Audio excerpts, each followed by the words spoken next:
Boa tarde a todos que estão assistindo esta aula. É com muito prazer que nós estamos em mais uma web aula aqui do Telesaúde Mato Grosso.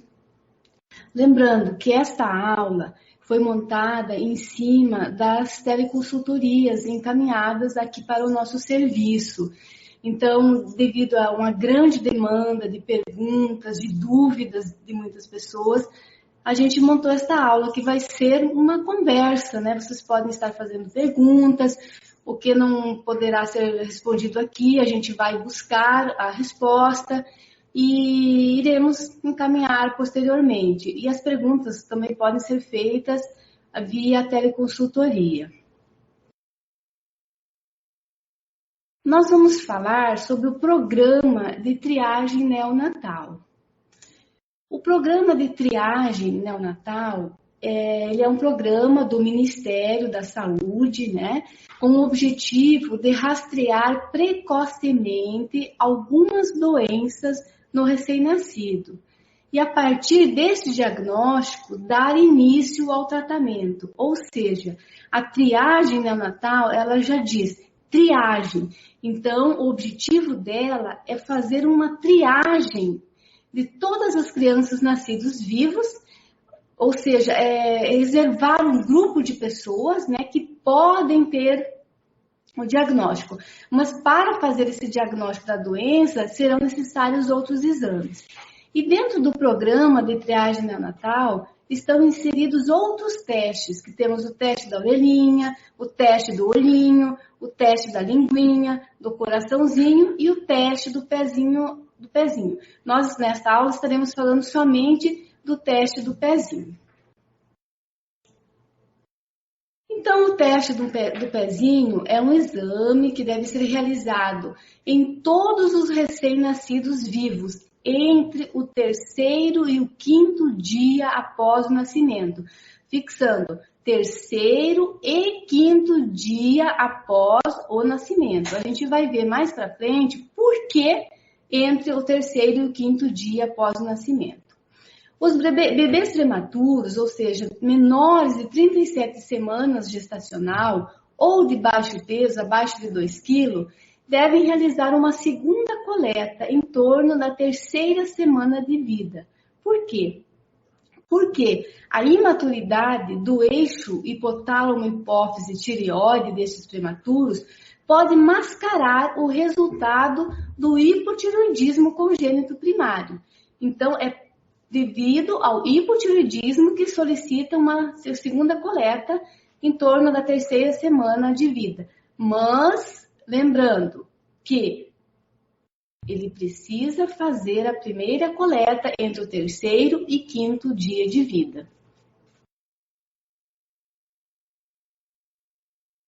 Existem vários tipos de teste do pezinho. Hoje, pelo SUS, é realizado o tipo básico, tá? Então, ele é obrigatório, gratuito em todo o país e ele pode detectar 6 doenças, que é a fenilcetonúria, o hipotireoidismo congênito, a fibrose cística, a anemia falciforme, hiperplasia adrenal congênita e deficiência de biotinidase.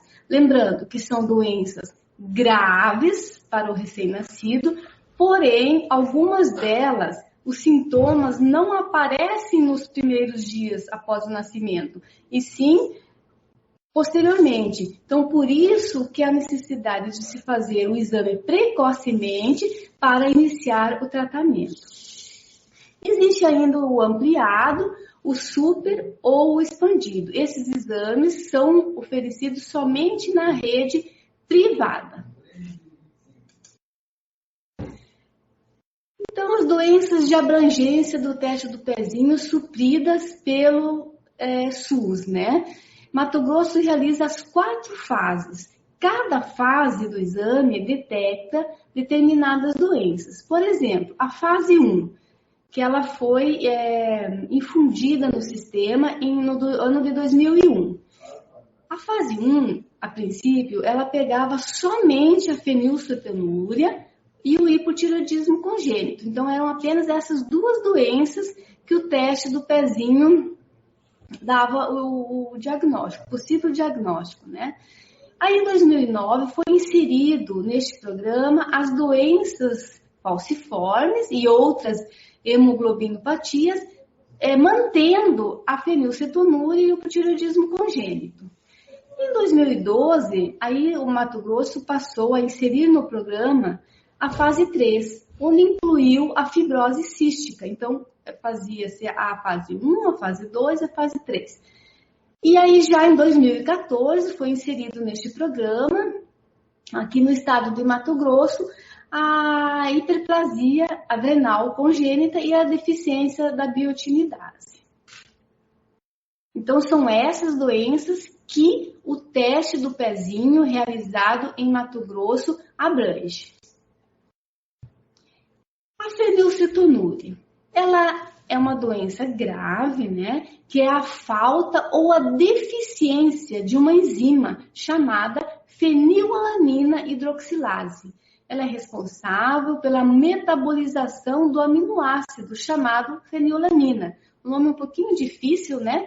Mas assim vai familiarizando com quem trabalha com essa clientela. E ele causa retardo mental grave nas crianças. Então, a importância de se fazer precocemente esse diagnóstico. Porém, essa sequela, às vezes, ela não é perceptível nesse primeiro momento, nesses primeiros dias ou primeiros meses de vida. O hipotireoidismo é a falta do hormônio produzido na glândula tireoide, causa deficiência mental e retardo de crescimento. A anemia falciforme, ou seja, as hemoglobinopatias, são doenças causadas por anormalidades na estrutura molecular ou na produção de hemoglobina S. As crianças com hemoglobina anormal são altamente suscetíveis à anemia e a infecções.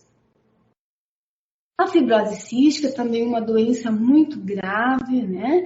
É uma doença genética que causa problemas respiratórios e gastrointestinais crônicos na criança, com desnutrição, quando ela não é acompanhada precocemente. A deficiência de biotinidase é a carência da biotina, que pode levar a convulsões, a falta de equilíbrio, hipotonia, lesões na pele, perda de audição, retardo no desenvolvimento e acidose metabólica. No caso, seria a deficiência da vitamina B8 ou B7, né? E a hiperplasia adrenal também é uma doença grave que pode levar a criança a óbito nos primeiros dias de vida. Então, é um distúrbio no metabolismo e que leva à desidratação aguda e na menina a masculinização dos órgãos genitais.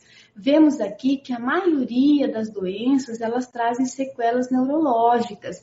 E uma vez uma criança com uma sequela neurológica, ela é irreversível, né? Nós não conseguimos, mesmo com um tratamento, depois que aconteceu essa lesão, ela é irreversível. Então, por isso que a gente precisa diagnosticar para iniciar o tratamento precoce para evitar essas possíveis sequelas nessas crianças.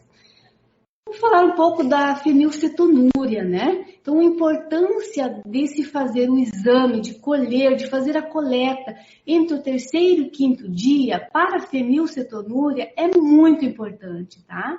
Então, o período adequado de coleta não deve ser inferior a 48 horas de amamentação, tá? Qualquer que tenha sido seu peso de nascimento ou o peso no momento da coleta, deve ser coletado nesse período. O importante é que tenha se iniciado uma alimentação com leite. Por quê?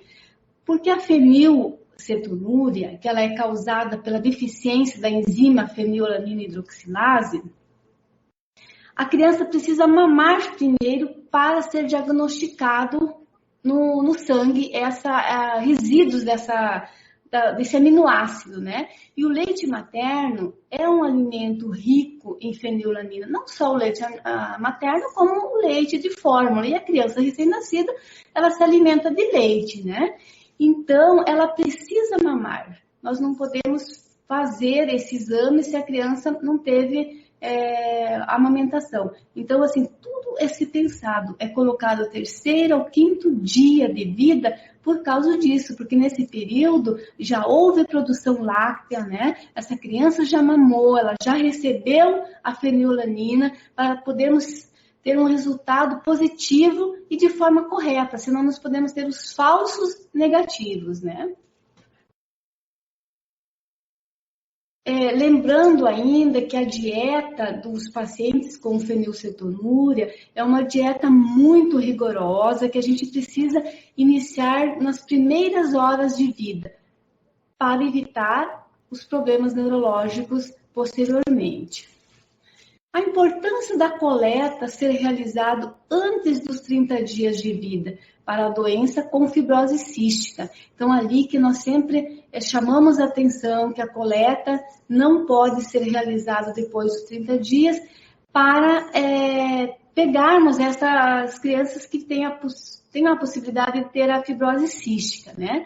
Então, porque a metodologia usada para a triagem neonatal da fibrose cística, ela se baseia na dosagem de tripsinogênio imunorreativo, que nós chamamos do IRT, o qual se encontra elevado nos casos da doença, né? Em crianças acima de 30 dias de vida, os níveis sanguíneos do tripsinogênio podem se apresentar em valores normais ou reduzidos, mesmo em crianças com a patologia. Então, o valor do tripsinogênio ele reduz, né?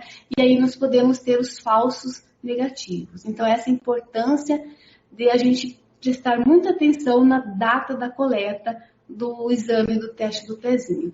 E depois dos 30 dias, então, a gente não faz mais o exame para tripsina, o IRT, e sim o teste do suor daí, para a fibrose cística, né? Esse mede os níveis de cloro do suor e é considerado o padrão ouro para o diagnóstico da fibrose cística. Onde realizar a coleta dos exames do teste do pezinho? Então, a coleta ela é realizada na rede básica de saúde dos municípios, encaminhadas ao centro de referência do Estado para a realização dos exames.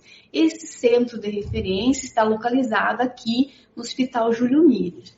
Então, nós não podemos perder a oportunidade de colher o teste do pezinho, por motivos como, passou da hora de coleta, hoje não é dia de coleta, às vezes a unidade, ela estipula dias, né, da semana para realizar essa coleta, hoje não tem ninguém aqui para colher o exame, às vezes a funcionária entra de atestado médico, ou ela falta, e não tem ninguém que faça essa coleta, né, que substitui para realizar essa coleta. Ou também por questões de material, não temos material, né? Então, e a gestante já deveria ser orientada no pré-natal sobre o teste do pezinho. Então, é importante também dos profissionais que acompanham essas gestantes no pré-natal e já está orientando ela, porque quando ela sair da maternidade, ela já procura a unidade básica de saúde para realizar a coleta do teste do pezinho. Sempre lembrando, 3º ao 5º dia. Como esse exame é realizado? Então, ele é realizado através da coleta sanguínea em papel filtro, né? Podemos observar aqui, ó, em papel filtro, né? Na região do calcanhar do recém-nascido. Por ser esta uma área bastante vascularizada, tá?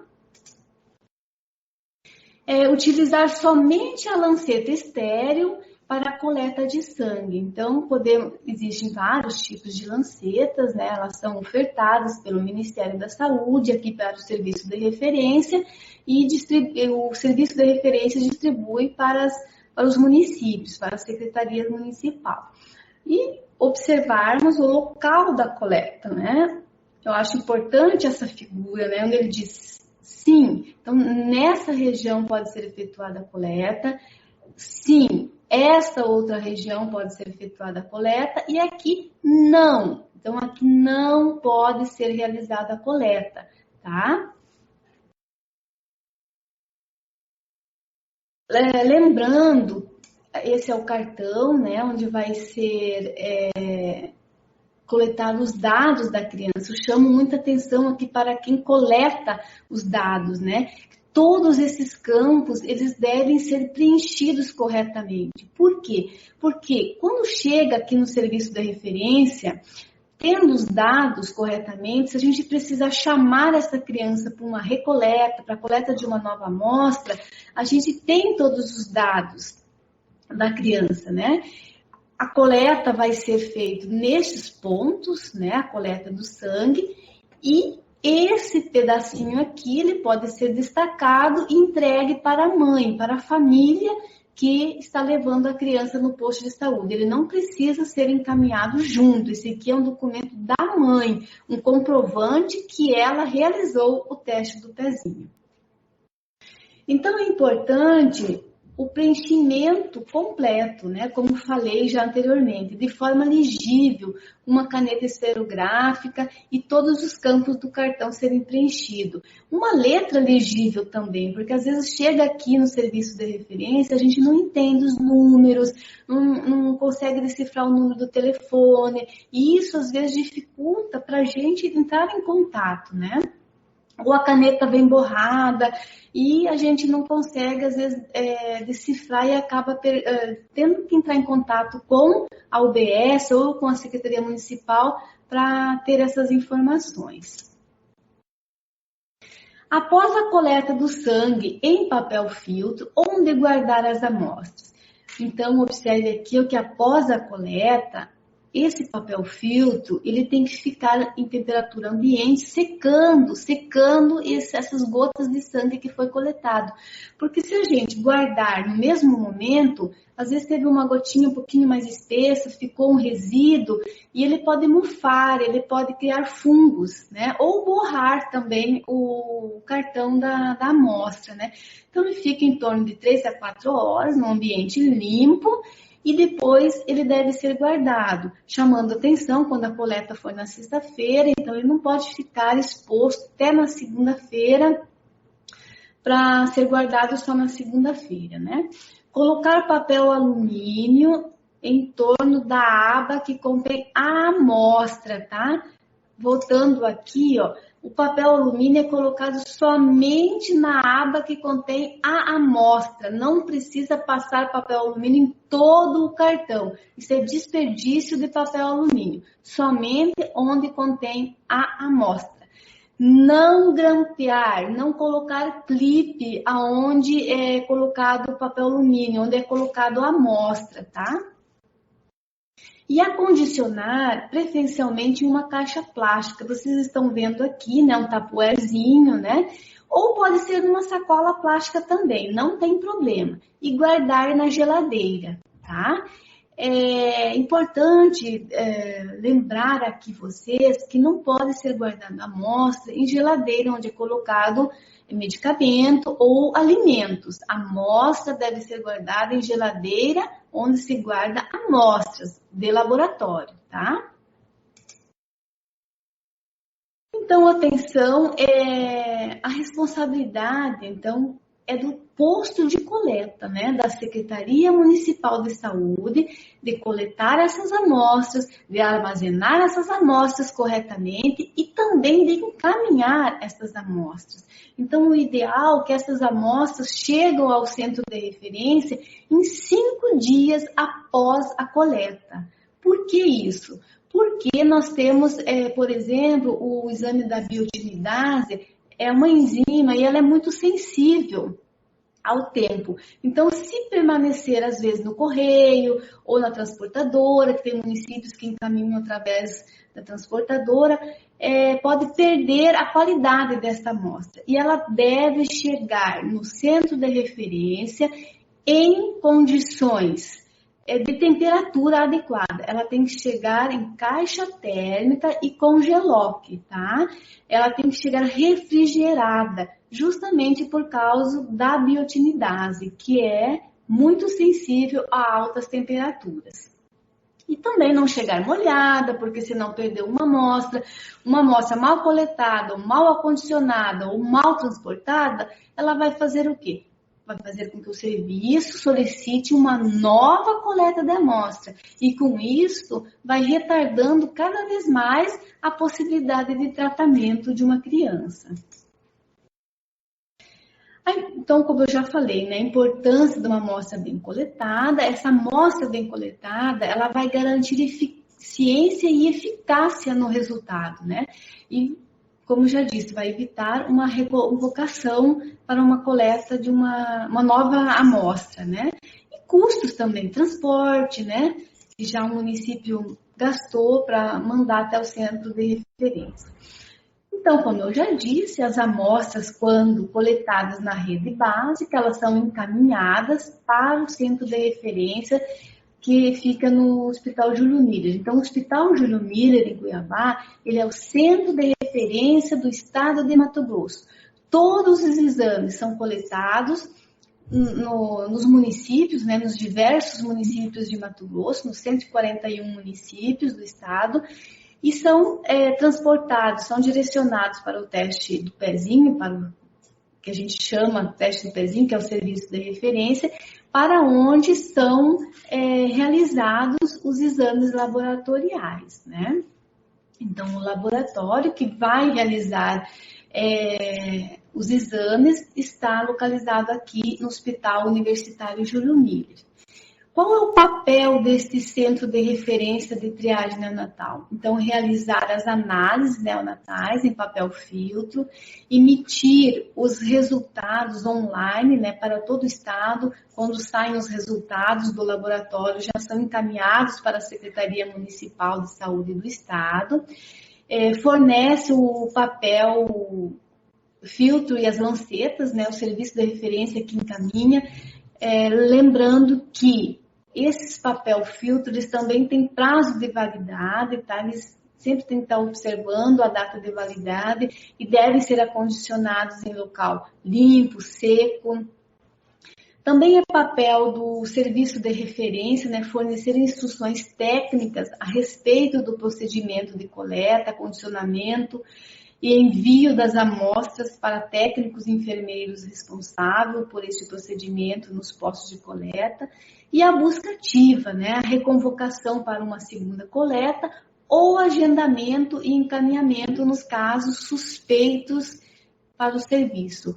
Então, todos esses pacientes, essas crianças, ou melhor, elas fazem a coleta do teste pezinho, encaminhado para o centro do serviço de referência, onde os exames são realizados, e ali, visto que o resultado deu anormal em relação aos padrões de referência, essa criança ela é reconvocada para uma nova amostra e também encaminhado para o tratamento, porque o tratamento dessas crianças também é realizado no serviço de referência aqui no Hospital Júlio Miller. Então, né, os resultados alterados na triagem, já falei que os exames vêm para o laboratório de referência, né? E depois a gente devolve esse resultado para a Secretaria Municipal, e o papel da Secretaria Municipal é entrar em contato com essas unidades básicas de saúde, né? Aqui, então, o paciente com o resultado alterado, ele vai ser convocado e ele vai receber o tratamento aqui no Hospital Universitário Júlio Miller por uma equipe multiprofissional. Então, nós temos médicos, enfermeiros, assistente social, psicólogo, nutricionista. Eu sou a nutricionista que também acompanha os pacientes que, realizada a triagem no teste do pezinho, necessitam de dieta, principalmente os pacientes da fenilcetonúria, né? Então, a gente faz esse acompanhamento dos pacientes aqui no serviço de referência. Existe um protocolo de consulta para cada patologia da triagem neonatal, e também sempre a gente está em contato com as unidades, né, básicas, não direto com a unidade básica, mas com as secretarias municipais, né, solicitando coletas, principalmente da fenilcetonúria. O paciente tem que estar mensalmente fazendo a coleta para fazer o controle, né? E a gente tem uma parceria muito grande com as secretarias municipais e, consequentemente, com as unidades básicas de saúde. Aqui eu trouxe só para mostrar para vocês vocês também já têm esse contato com, né? Esses são os resultados, então aparece aqui na lateral, né? Todo o resultado que deu no exame da criança e sempre o valor de referência, né? Esses resultados são encaminhados via online para as secretarias de saúde, tá? Então, assim, lembrando novamente, o período para a coleta, terceiro e quinto ao quinto dia de nascimento, e que toda criança recém-nascida viva, ela tem o direito do teste do pezinho. E nós adultos temos a obrigação, como pais, de levar essas crianças para fazer o teste do pezinho e como profissionais de realizar esse teste do pezinho. E sempre assim, lembrando que é difícil o agendamento de uma vez por semana para a coleta do teste do pezinho, porque às vezes a gente perde essa criança e a mãe vai até o posto para realizar o teste do pezinho. Aí ela chega lá, ela é orientada. O teste, às vezes ela vai um dia à tarde, ou foi hoje de manhã, só na próxima semana. Além dessa mãe não voltar, provavelmente, ela também perdeu o dia ideal, né, que seria do terceiro ao quinto dia. Então, é isso que a gente sempre chama atenção, ao período de coleta. Era isso que eu tinha para apresentar para vocês. Muito obrigado pela presença aqui nessa web aula de todos. A gente está à disposição para as perguntas.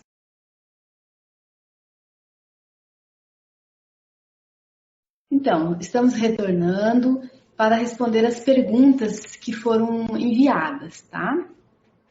A primeira pergunta é: o manual técnico informa que a coleta seja realizado entre o terceiro e o quinto dia de vida do bebê. Mas temos relatos de enfermeiros que não fazem a coleta nessa idade devido à unidade de referência onde a coleta é enviada pedir nova amostra, relatando amostra precoce. Seria por esse motivo mesmo ou não? Então, até me surpreende esta situação, porque eu até procurei saber no serviço de referência se tinha acontecido, né, um caso desse, com qual município, e elas não souberam me relatar. Então, assim, reforçando, em relação à data de coleta, eu acho que talvez poderia ter acontecido uma situação em que foi coletado antes do terceiro dia, né? Ou foi preenchido errado no formulário, que não tinha, no formulário estava preenchida a data de nascimento errado, que daí contando não dá o terceiro dia, porque ou ela foi realmente coletada antes do terceiro dia, data precoce, porque daí eu reafirmo em questão da amamentação, né, que precisa ser 48 horas após a primeira mamada, que daria o terceiro dia. Então, eu desconheço, eu vou até procurar novamente no serviço, verificar o que aconteceu, mas eu reafirmo, a coleta deve ser no terceiro ao quinto dia de nascimento da criança. Ela, por alguma situação, né, se ela acontecer depois, deve ser coletado, mas o ideal é que a mãe procure a unidade de saúde para a coleta entre o terceiro e o quinto dia. A outra pergunta é: gostaria de saber de quem é a responsabilidade da coleta.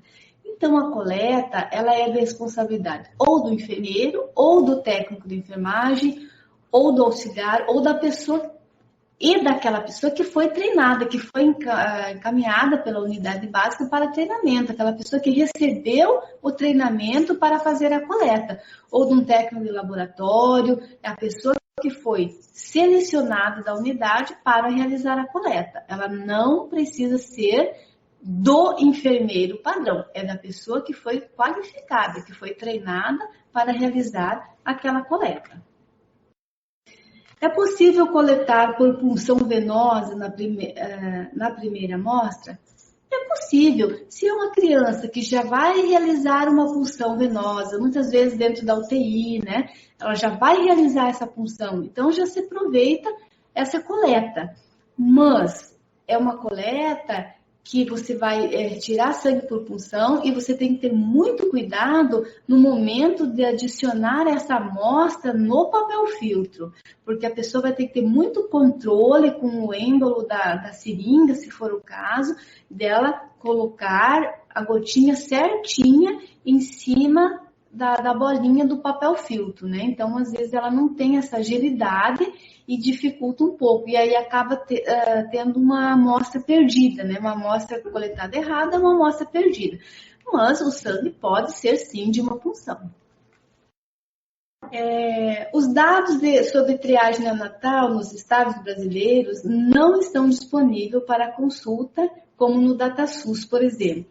Alguma previsão para o desenvolvimento de um sistema online que fosse alimentado com dados da triagem neonatal em tempo real? Então, até o momento a gente assim não tem nada ainda estabelecido, né? E o Brasil, né, nós temos essa deficiência mesmo em relação aos dados secundários, né? Além de muitas doenças, muitos dados demoram para chegar no sistema e perdemos essas informações. Então, ainda não tem, mas está se trabalhando para se construir, né, uma possível ferramenta para termos esses dados. Porque às vezes é solicitada a coleta da mãe e da criança numa reconvocação. Muitas vezes a gente solicita a coleta da mãe e da criança, ou melhor, e da mãe, né? Porque temos doenças que são genéticas, né? São genéticas e a gente precisa ver se ela veio da mãe, ela herdou da mãe ou do pai, né? No caso das anemias falciformes. Quando precisamos enviar a amostra da mãe, esse sangue pode ser, já respondi, né?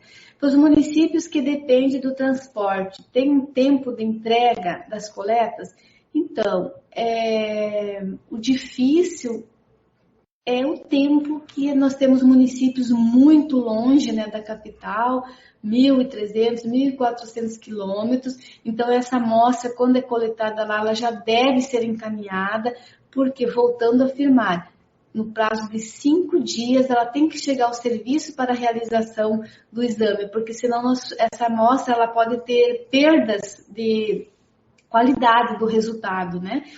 E às vezes a gente daí precisa solicitar uma nova coleta. Então, por isso que a gente pede, ela tem que chegar em 5 dias após a coleta no laboratório para dar início à execução dos exames, por questões do resultado, principalmente por causa da biotinidase, que é muito sensível, né, pela temperatura e pelo tempo que ela fica após coleta. E sim, aqui no serviço de referência, as amostras são recebidas todos os dias, de segunda a sexta-feira, menos sábado e domingo. Quando precisamos enviar a amostra da mãe, esse sangue pode ser coletado por pulsão digital? O Hospital de Júlio recebe as amostras todos os dias, sim, que eu falei, né, que recebe todos os dias. Se for amostra solicitada para ser enviada em papel filtro, ele pode ser coletado da digital e colocado no papel filtro. Se for solicitado para enviar em tubos de ensaio, aí essa função é realizada por punção venosa normal. Isso seria a dúvida? Então, assim, depende de como foi solicitado essa amostra da mãe. Se o serviço de referência solicita em tubo de ensaio, aí você faz por punção venosa. Se é papel filtro, aí pode ser pela digital da mãe. Então, eram essas as perguntas que a gente tinha para responder. Nós estamos à disposição, tanto na triagem neonatal, ou também para perguntas que podem ser encaminhadas para a teleconsultoria, que será com grande prazer para a gente atender, tentar ajudar, né? Sempre com o intuito de melhorar o nosso serviço, que é a atenção básica aos nossos pacientes. Eu agradeço a participação de vocês e estamos à disposição. Muito obrigada.